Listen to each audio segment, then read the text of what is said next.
Super Bowl's where he's going. The miracle has happened. The Broncos are going to the Super Bowl. Yeah, Gumball, here we come to New Orleans. For the players and coaches of the National Football League, the Super Bowl is their ultimate destination. It's their justification for sacrifice and their reward for greatness.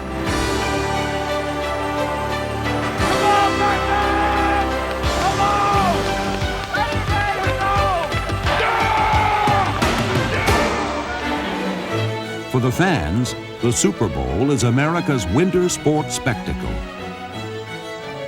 A celebration that now plays on a worldwide stage. Bienvenidos al Super Bowl entre los Gigantes de Nueva York, campeones de la Conferencia Nacional, y los Buffalo Bills, campeones de la Conferencia Americana. Quatrième du titre opposant les 49ers de San Francisco et les Broncos de Denver. Sverige, Norge, Danmark. Här är det Super Bowl från Louisiana Superdome in New Orleans. 60 minutes away from World Championship, man. Don't hold nothing back. This is it. You belong here. You're the best. Let's do it. Go! It's showtime. It's showtime. It's showtime. Showtime at the Super Bowl continues to create larger-than-life heroes that have become part of this nation's sports memory. This show is an anthology of those players and their highlights. The good, the bad, the funny, and the sad. The Super Bowl has them all. Scott Norwood. He can fire the shot heard round the world now and win a Super Bowl. Ball responded at the 37-yard line. The Super Bowl will ride on the right foot of Norwood. Snap, spot, in the air. It's got the distance. It is.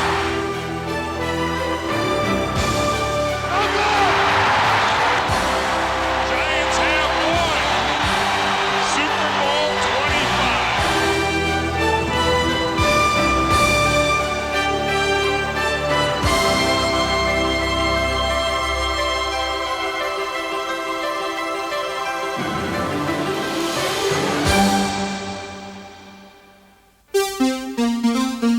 A ticket to Super Bowl I cost $7.50. The game featured a team from Missouri and a team from Wisconsin and was played in the LA Coliseum.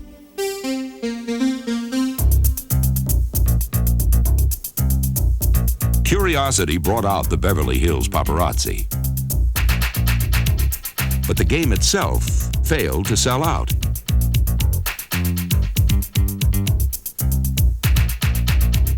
The central figure in this inaugural contest was Kansas City Chief cornerback Fred Williamson, known to his admiring fans as the Hammer.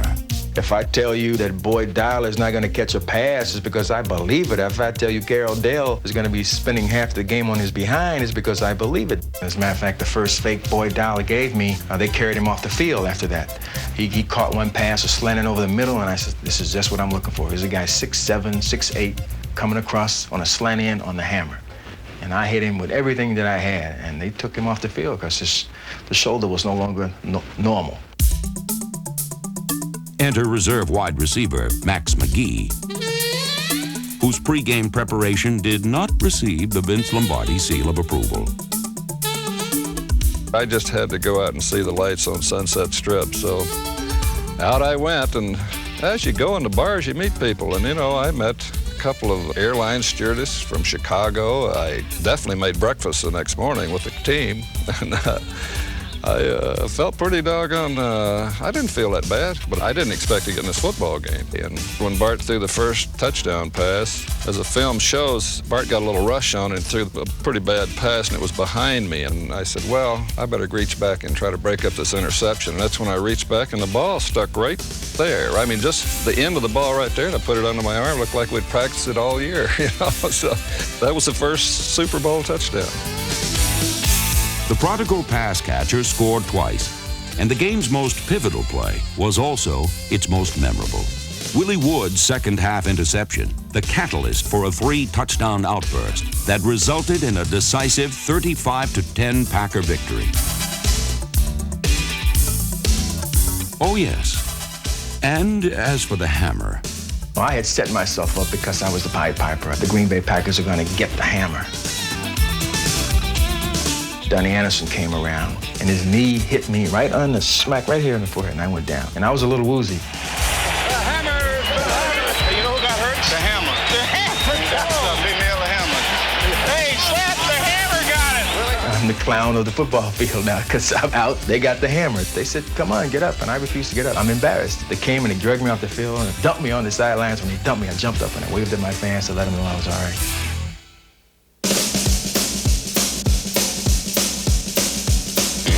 prior to Super Bowl III, New York Jet quarterback Joe Namath made even more noise on behalf of the old AFL. Said Namath, "We'll win. I guarantee it." Coach Eubank was very upset. He was sure that what I had said earlier about the guarantee was going to fire up the Baltimore Colts. And it's a very good thing that we won, because had we not won the game, I don't know where I'd be today. Today, he's in the Hall of Fame. His reward for engineering the greatest upset in Super Bowl history. A loss made even more painful for the Baltimore Colts by quarterback Earl Morrall's famous flea flicker folly. In the film, I'm 37 yards away from the closest guy. And why Earl didn't get there, I don't know. Whether he didn't look, didn't see me, it's hard to say. You have to go back. You'd have to ask him, and I don't think he wants to answer that question. He may not know the answer. How does Morrall remember his moment of Super Bowl infamy? Instead of looking at Jimmy Orr, who's standing wide open in the end zone, waving his hands, and I see the fullback and try to steer it to him, and it gets intercepted there. It's one of those things that I guess it just wasn't in the books for us. We were heavily favored and couldn't believe that it did happen. Just unbelievable. And you think about your careers, gee, I'm on top of the world, and all of a sudden, bang, I'm at the bottom. And I think that's one of the things the Super Bowls do to you, that you have a great season. If you don't win that Super Bowl, it seemed like the whole season just went down the drain.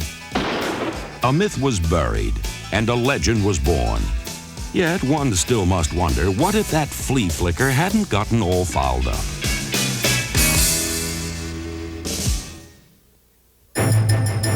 Here come the Redskins with 12 seconds to go in the half, trailing 14-3. Earl Morrall wasn't the last quarterback to have a moment of myopia become a Super Bowl turning point. Intercepted! Jack Squirrel! Touchdown Raiders! Holy Toledo!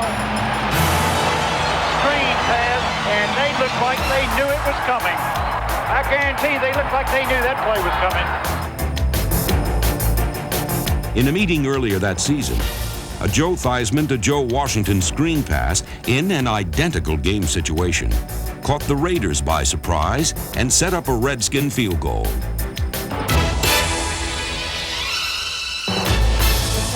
Raiders assistant coach Charlie Sumner remembered this strategy. In Super Bowl XVIII, he sent linebacker Jack Squirek into the game for the express purpose of shadowing Joe Washington. Squirek stayed with his man, and Theismann never saw him. An electrifying, stunning development as Jack Squirek becomes the proud possessor of a Super Bowl XVIII touchdown. But the single most decisive defensive play in Super Bowl competition occurred in game number 5.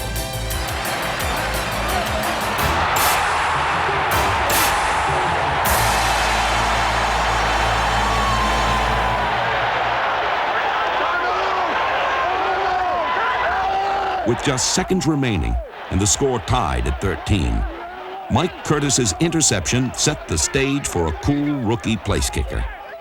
At that point, we knew it was going to be a field goal. And at that time, Coach McCafferty, yelled to John Sandusky to get the field goal team ready. Tell all the guys on the field team, don't get set until you tell them to set. Tell them all not to set until you tell them to set. And if they overload one side, give a man over right, a man over left. And I was standing on the sideline going crazy. I said, "You got to do it. You got to hit it." And he was so calm it didn't make sense. He said, "I'm gonna do it. Everything is cool." We're gonna win game.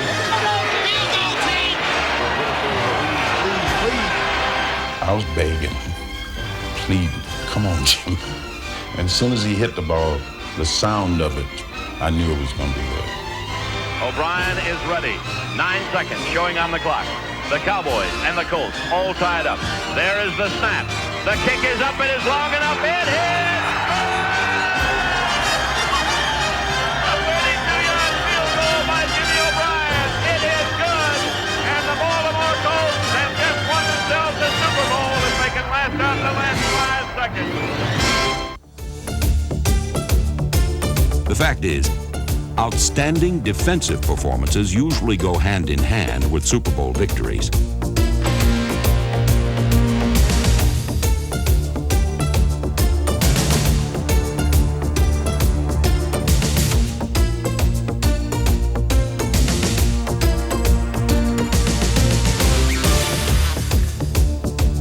A real headache. That's what Miami Dolphins safety Jake Scott was to the Washington Redskins in Super Bowl VII. The day the no-name defense did not allow a touchdown, and Scott became the second defender to earn MVP stripes.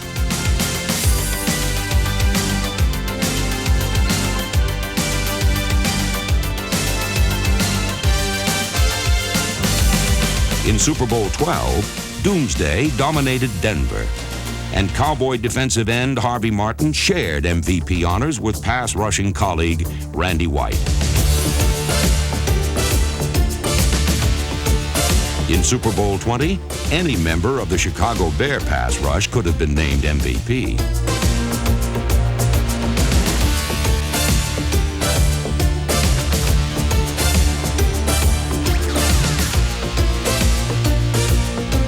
In the end, defensive end Richard Dent got the nod. But as good as Mike Ditka's defense was against the New England Patriots, the Pittsburgh Steelers allowed even fewer total yards in Super Bowl IX.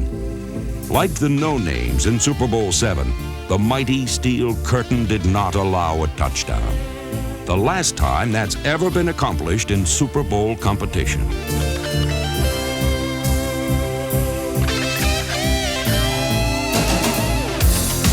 The first time it happened was Super Bowl VI, the day Doomsday did in the Dolphins.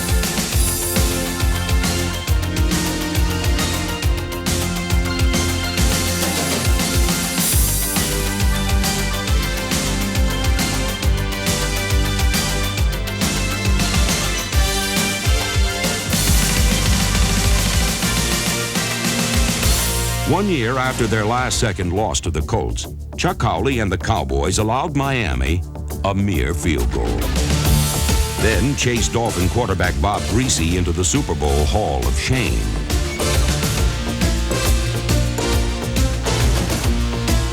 It was a highlight of the day. That seemed to ensure that we were probably going to win that football game on that particular play. When you see somebody chasing somebody that far back, and that's probably the longest lost yardage situation I've ever seen in football.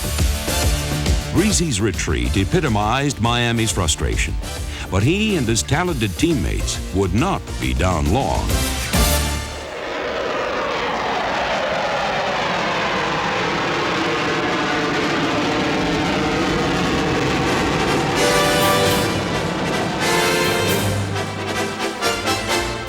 One year later, the Miami Dolphins arrived for Super Bowl VII, undefeated. And as most of the free world watched, pro football history was made.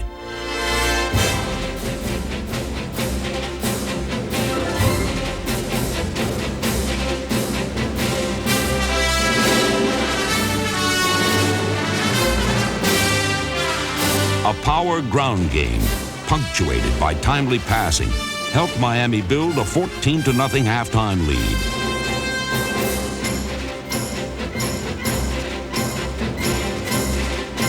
With fate dealing ill fortune to the Washington Redskins, only self-destruction could keep Don Shula's Dolphins from a perfect season. Enter Garo Yepremian. A 42-yard attempt by Yepremian. The kick is blocked, rolling loose on the field. It is picked up by Garo. He tries to throw a pass. Deflected in the air, grabbed by Bass. 40, 35, 30. He's on the score.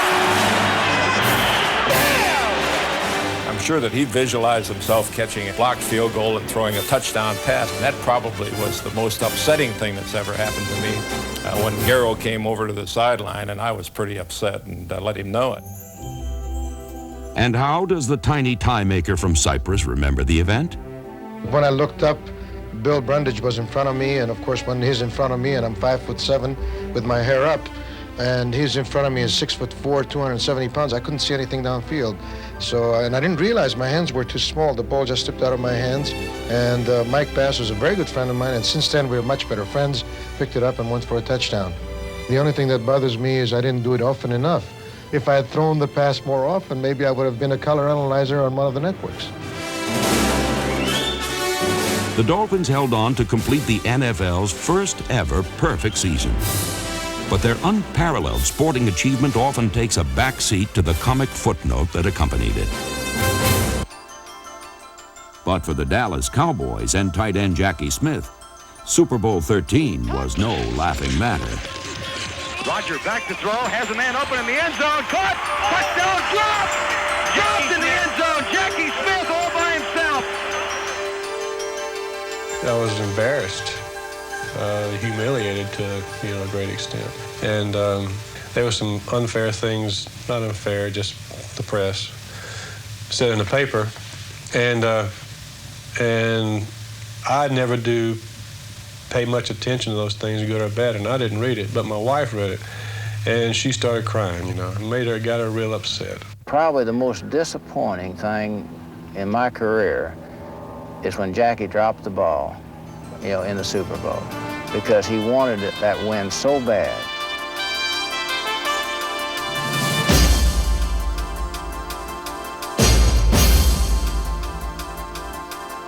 Everybody on our team just felt really terrible that he couldn't have ended his career with the championship and the Super Bowl ring, which his career deserved. Oh, bless his heart, he's got to be the sickest man in America. Oh, Jackie was so wide open in the end zone, it was incredible. They gave me a ring, and I had it made into a necklace for my wife. There's more to me, and the reason I played it than to play for a ring and say, this is what it's all about. It's not what it's all about, in my mind. Reverse. Here comes the reverse, boys. Yeah, here comes the reverse. But the victory that ring represents is important, even more so for teams trying to avenge prior defeats, such as Hank Stram's Kansas City Chiefs in Super Bowl IV. Here it is. Move it. Oh, hey, move it up a little bit. Look at his foot here. 65 horsepower trap. It might pop wide open, Rats.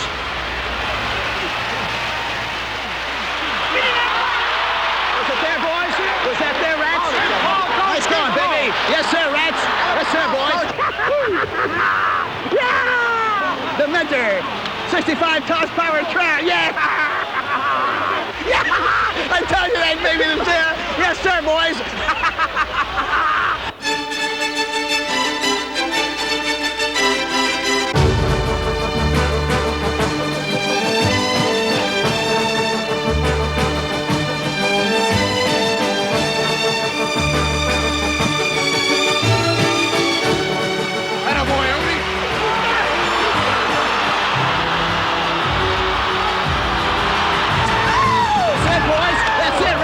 That's it, boy.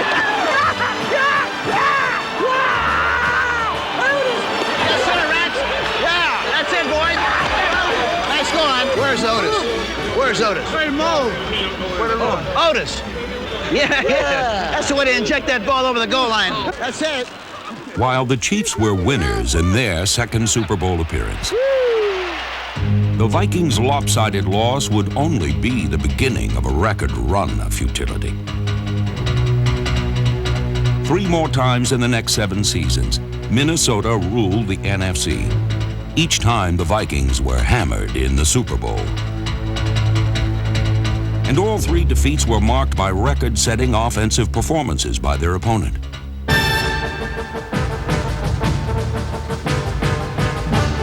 In Super Bowl VIII, the Dolphins' Larry Zonka established a new standard with 145 rushing yards as Miami rolled over the Vikings 24-7.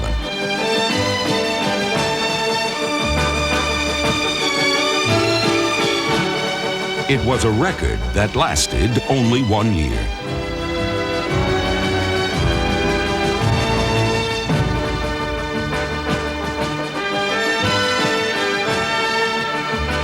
Super Bowl IX, Pittsburgh's Franco Harris glided through the Vikings defense for 158 yards. It was the second time in 2 years Minnesota surrendered a milestone performance.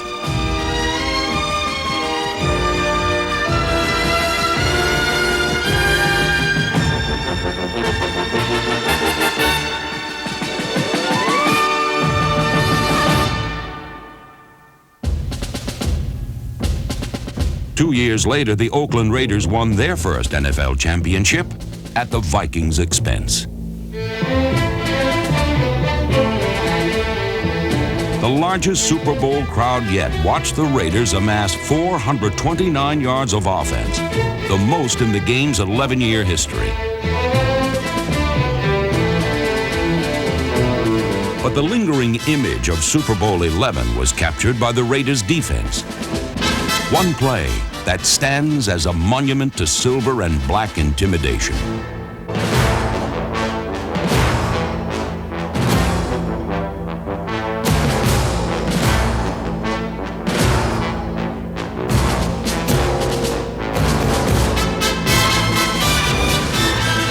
Time has not dulled the edge of Jack Tatum's piercing hit. It remains a vivid Super Bowl memory.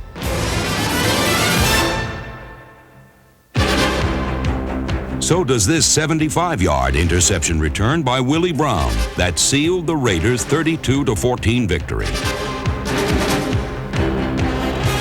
Brown at the 30, 40, 50. He's going all the way. Old man Willie. Touchdown Raiders. The Raiders would dominate pro football 2 more times, a tribute to their confident, arrogant, opportunistic defense. What a day. I can't believe it. I can't believe it. It's like a dream come true. It's unbelievable. Yes, and we're going to win. We are going to win, no question. In Super Bowl XV, Rod Martin grabbed a piece of history by picking off a record 3 passes as the Raiders grasped greatness for the second time. Back is Jaworski. Now comes up the middle. Picked off. Rod Martin, the third time today. And Rod Martin once again slams the door in the face of the man they call Jaws, a sort of fitting symbol. Silver and black football is king of the hill in the National Football League. 3 years later against Washington, the Raiders wore the crown once again. The tone was set by the finest pair of cornerbacks in pro football. Number 22, Mike Haynes, slick and stylish. Number 37, Lester Hayes, rough and rowdy.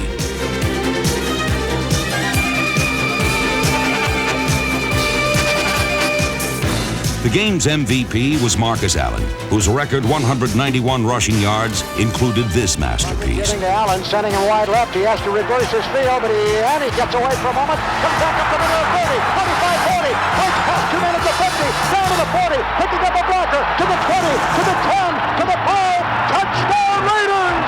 Holy Toledo! The year before, it was the Redskins' John Riggins who turned short yardage into long distance in the fourth quarter. Goal line, goal line. I left tight wing, 70 chip on white. Ready? Here comes the Diesel. Here comes the Diesel. Here comes with John Riggins right up the middle. Right up over the middle. Yellow 41! There's the snap and the Riggins. Good hole. He's got the first down to the 40. He's gone. The 35, the 30, the 20. He's gone. He's gone. Touchdown, Washington Redskins.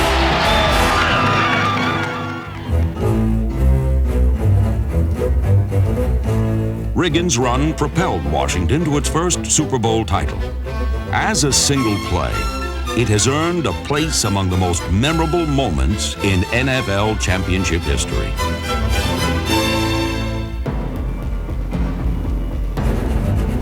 The Redskins' other Super Bowl victory in the 80s featured a memorable game by another back. Timmy Smith ran for 204 yards against the Denver Broncos in the greatest rushing performance ever on Super Sunday.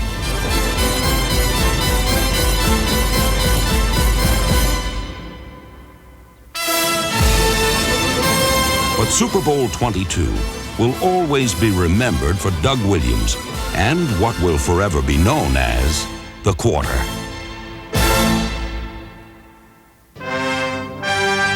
Play action fake. Williams going up top. Got Sanders on the fly at midfield. He's gone.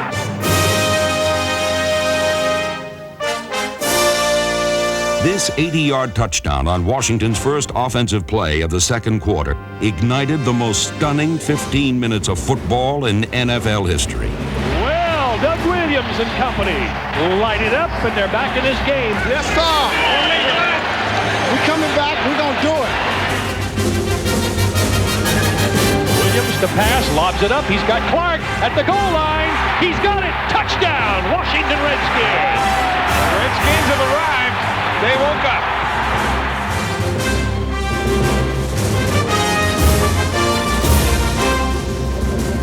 He'll hand off to Smith, the deep back. Good hole. Midfield, horse race to the 40. Far side 35, 30, 25, 20, 15, 10, 5. Touchdown. You're watching history. This is history in the making.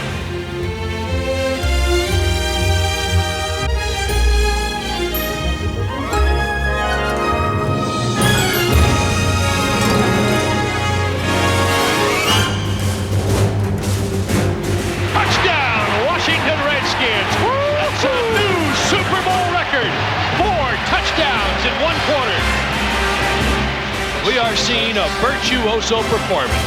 Get another one right here. Let's see. Do they go up top? Lobs it into the end zone. He's got Didier. Touchdown, Washington Redskins. Holy cow.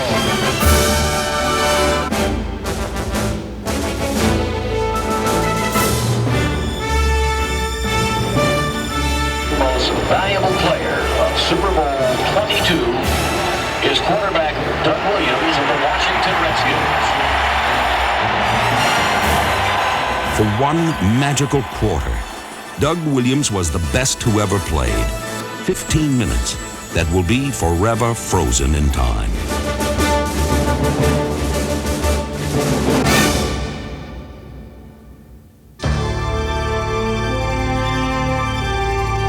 For Jim Plunkett, Super Bowl 15 was a game for the ages.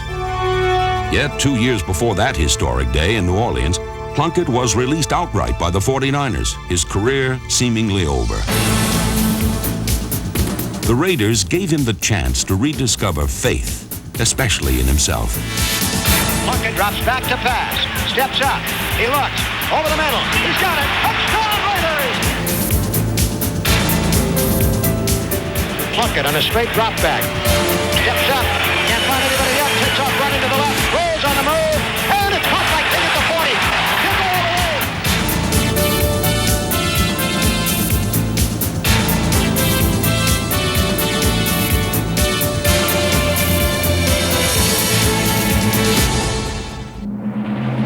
That is Plunkett. Time to throw. Deep to the end zone to Branch. It is caught by Branch. Touchdown Raiders. Holy Toledo.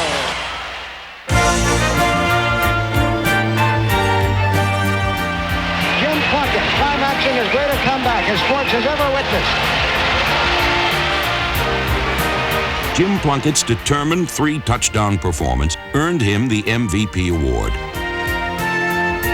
His refusal to quit made Super Bowl 15 one of the sport's most enduring.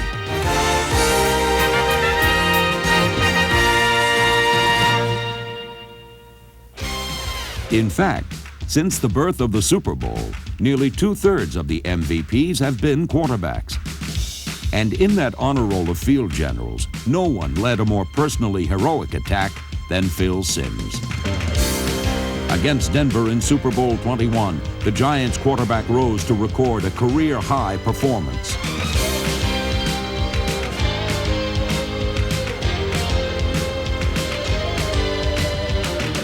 Sims connected on 22 of 25 passes. That's 88%, the highest completion percentage in the history of the Super Bowl.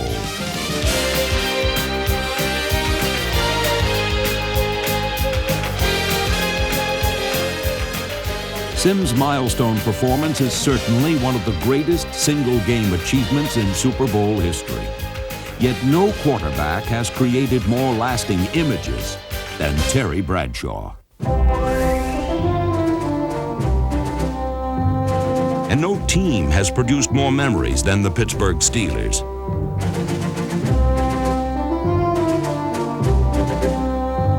The magic of Bradshaw and receivers John Stallworth and Lynn Swann remains as striking today as when it happened more than a decade ago.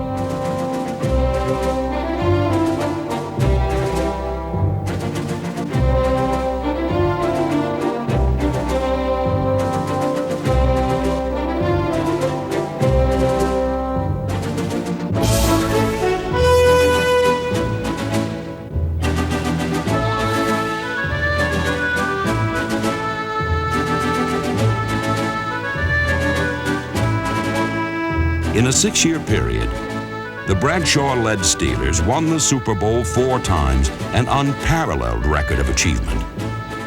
It was the greatest feeling in the world, man, when you know you're good. Oh, it's good. It's a good feeling. If God would come down right now, Terry, what can I do for you? Send me and put me back in 1 Super Bowl and put me on the 1-foot line and give me 2 minutes to go and give me all 3 of my timeouts and give me my boys. And then let me hear my name over the loudspeaker. Let me hear the roar of the crowd. Bradshaw, Bradshaw. And let me have them booing on one side. Let me get in and call plays, see the eyes grow as I call these plays and talk to them. Let me feel the hair on my back crawl up. I mean, that's what the Super Bowl does to you. I mean, it's doing it right now to me. I mean, I could go out right now and play. I know I can play 2 minutes. The Bradshaw legend began to take shape in Super Bowl X against the Dallas Cowboys. Most people remember the remarkable catches by Swann.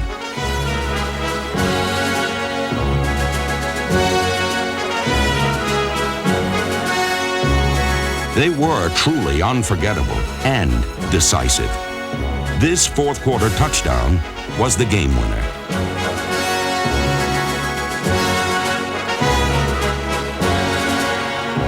But the play was really a tribute to Bradshaw. He stepped up to take his shot at a 2nd consecutive Super Bowl championship.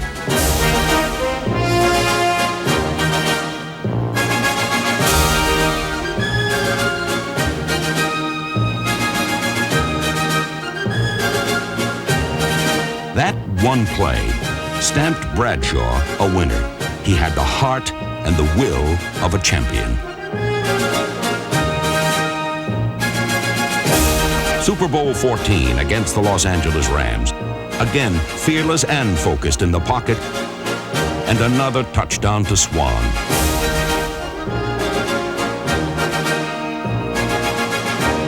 But this Super Bowl turned on one memorable play. I hadn't run it all game, and Chuck sent the play in on 3rd down. He sent it in, and we're on the sideline, and you guys are probably the ones that are filming. He takes his hand and tries to knock, get away from here, and he has me, and he's telling me the only way we're going to beat these guys, we got to go deep.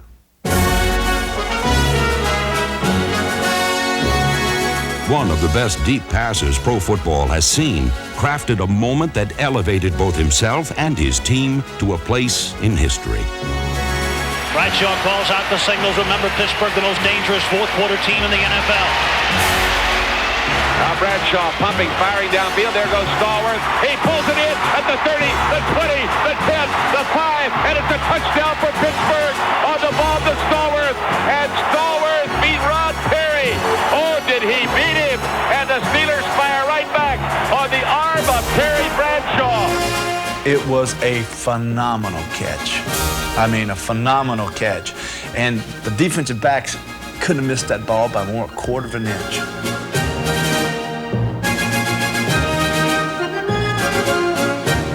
Amazingly, the same play later in the game sealed Pittsburgh's record 4th Super Bowl championship.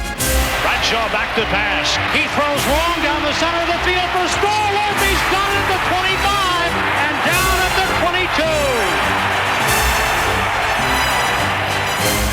championship quarterbacks have one thing in common. That's a great desire and will to win, and an emotional ability to block out the negative and overcome any adversity and to not panic. It's a special quality, and I look back on my career and I know I had it. Now that the 1980s have ended, it's clear that another quarterback has that special quality.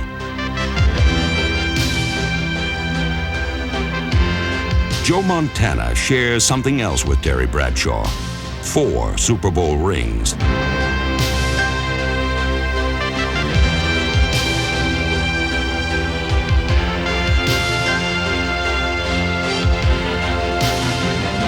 Yet it took the most dramatic finish in the game's 24-year history for Montana and the San Francisco 49ers to sustain their run at this extraordinary milestone.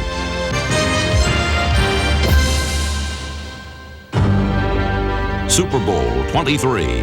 Montana was looking at the short end of a 16-13 score. What made the task so imposing was the time remaining and the distance to be traveled. With 3:10 remaining, the 49ers will have to go from their 8-yard line. There's a lot staring them in the face. Montana back to throw on first down. Throws over the middle. Completes it to Craig. Craig is to the 16. 2:35 remaining. Montana throws. Sidelines. Right. 30-yard line. Montana with a first down. Throws out here for Rice. He has it at midfield, goes out of bounds at about the 40. Wide receivers near side. Montana to throw. Completes it up the middle to Craig. Get the halfback. Somebody get the halfback. Craig is down to the 36-yard line. Another 49er first down. Montana trying to drive him the length of the field here with the game in the balance. 16-13, the Bengals lead. Montana back to throw. Throws over the middle. A fine catch by Rice. Rice into the 20. He's down to the 19 for a first down for the 49ers. And the 49ers let the clock run. They haven't called timeout. Montana going without a huddle. 52 seconds remaining. Joe back to throw. He looks. He throws. He completes it to Craig. He's down to the 10. 40 seconds remaining. The 49ers will have to take a timeout here, and they do. It's such a sight to watch this. It is, whether it happens now or not, to watch Joe Montana do this so many years, and to watch this absolute surgeon on the football field and one of the all-time greats do his thing again, it's almost like poetry. No way. Come on, we got to do it. One turnover, man. At the 10-yard line, 39 seconds remaining. Back to throw Montana. Steps up, throws. Touchdown! For the touchdown! A 10-yard pass. The 49ers have scored with 34 seconds remaining. 34 seconds away from it. Montana to Taylor for 10 yards, but they went 92 yards in 11 plays.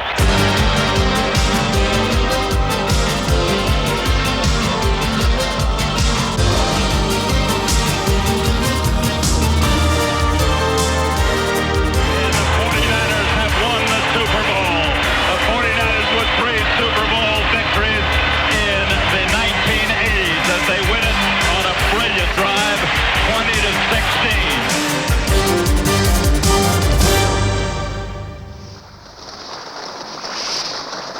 20-16. 1 year later, in January of 1990, the 49ers marched into the Superdome in New Orleans, determined to secure their piece of history. The Denver Broncos were sacrificed at the Temple of Montana in the greatest story ever told by a Super Bowl quarterback.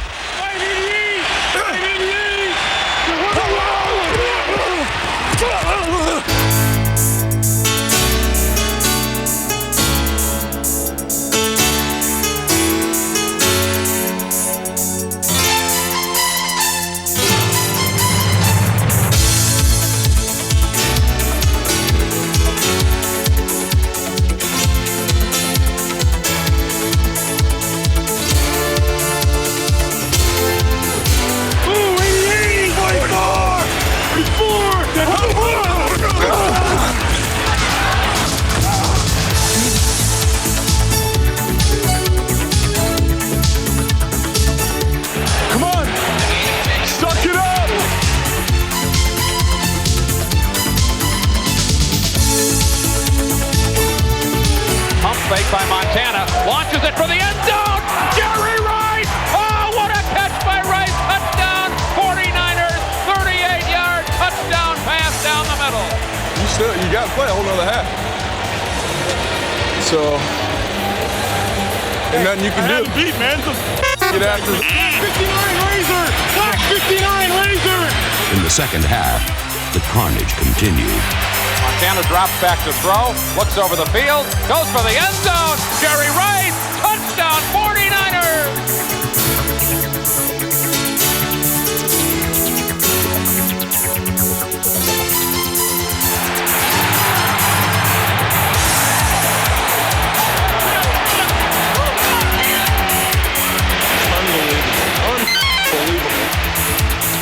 That's one way to describe Joe Montana's record-setting 5-touchdown performance. In this ultimate team triumph, one man's achievements will forever stand alone. And here comes Joe out of the ballgame. And this gives Joe Montana a chance to get what he deserves, a tremendous ovation from this crowd at the Superdome, and people on their feet. A lot of standing O's out there for Joe Montana's spectacular performance again today. Could very well be his third Super Bowl MVP award.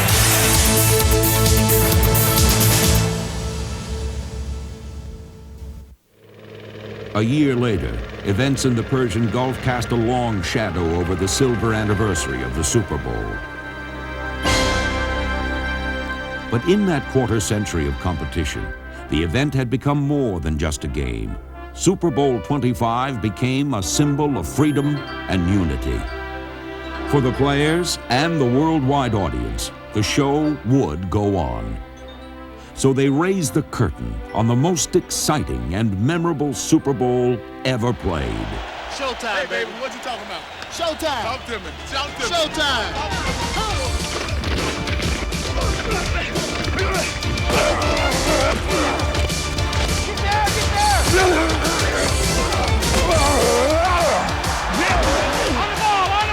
Penetration into Bill's territory.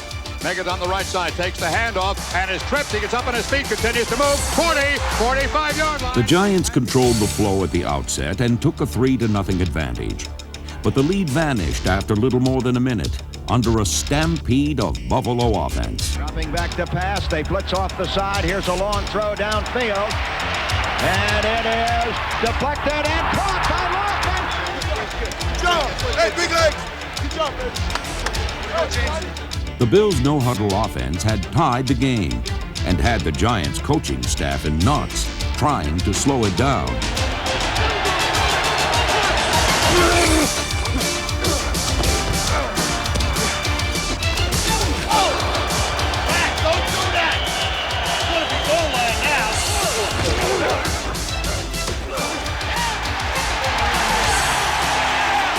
Buffalo's offense celebrated its 10-3 lead, which signaled its defense to get down to business.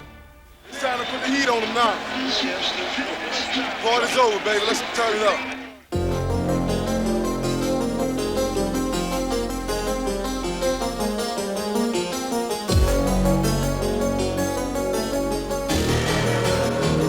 The Bills laid Jeff Hostetler out 3 times, and if he wasn't seeing stars, he may have been hearing bells tolling midnight for his Cinderella postseason. Buffalo's defense had the Giants' offense in a vice grip until Hostetler turned to the one man that Giants quarterbacks had counted on all season, Otis Anderson. Come on, don't let us down. Don't let us down. Giants have a second and a long 4. O.J. has the ball. Through a hole, he's got a first down and more. 30, 35, 36-yard line. Come on, baby. Come on, baby. Come on.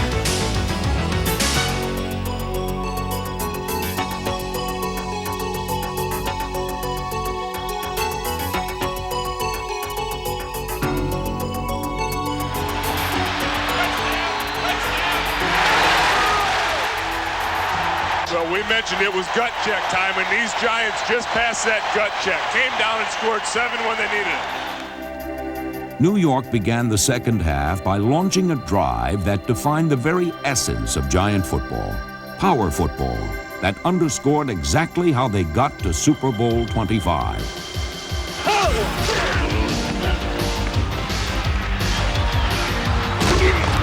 Hostetler barking out the signals, has the ball in the pocket. Throws over the top. He's got Meggett. Meggett will get a first down.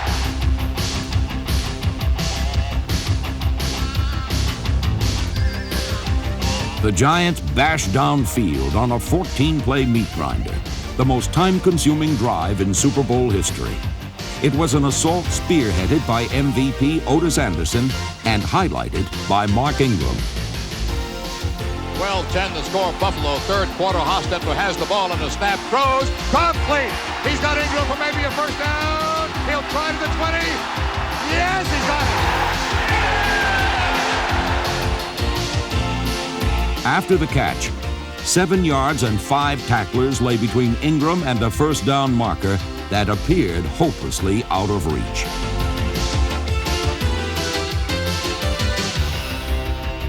What effort! What effort! Caught that ball at the 25 and got free of 3 separate tackles. I didn't think there was any chance he'd be able to do it. A nice spin move, a cutback, great athletic play. This has been a long, long clock-eating drive. James, this drive is taking almost 10 minutes. Giants on the 1.5-yard line. O.J. touchdown!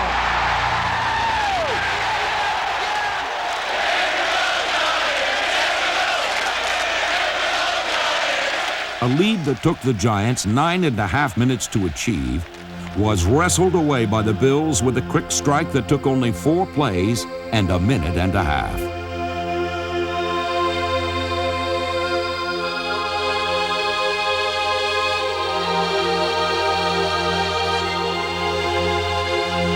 In a display of power and speed, Thurman Thomas rushed for a game-high 135 yards, and his 31-yard touchdown on the first play of the fourth quarter gave the Bills a slim 2-point edge.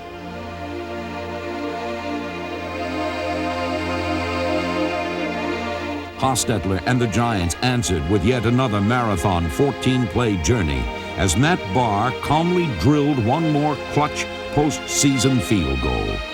The stage was set for a heart-stopping finish in what would become the greatest Super Bowl ever.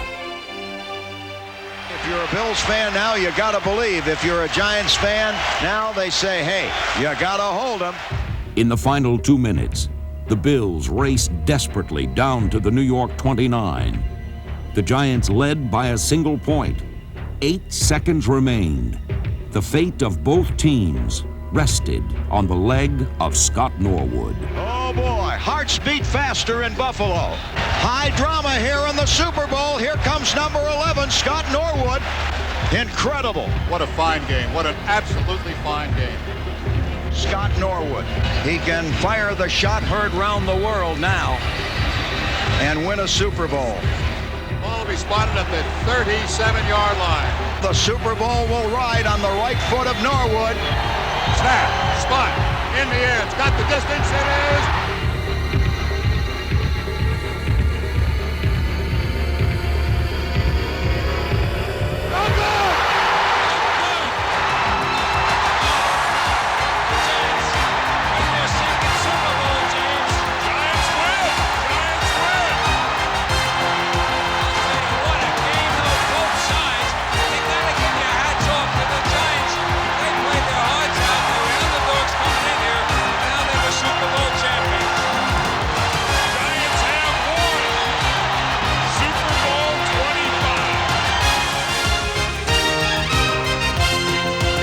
Super Bowl 25. The silver anniversary had produced a true champion, and that winner was the Super Bowl itself, an event that's still as exciting and memorable as ever.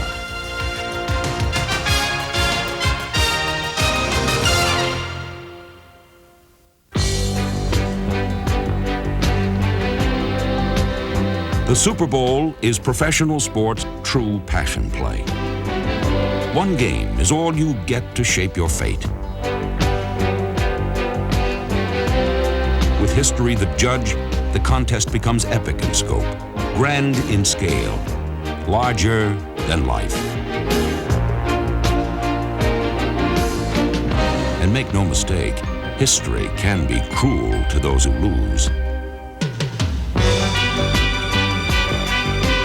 But win, and you've gained something permanent. A piece of football immortality. The Super Bowl, always memorable, often magical. Just listen to Terry Bradshaw.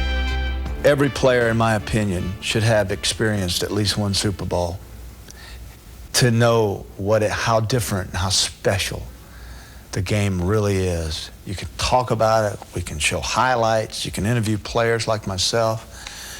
Every player has to walk out on that stadium and feel the skin on his roll and the hair crawl up on his back and hear the crowd and how deafening it is, and to feel the magnitude of the greatest spectacle on earth just one time.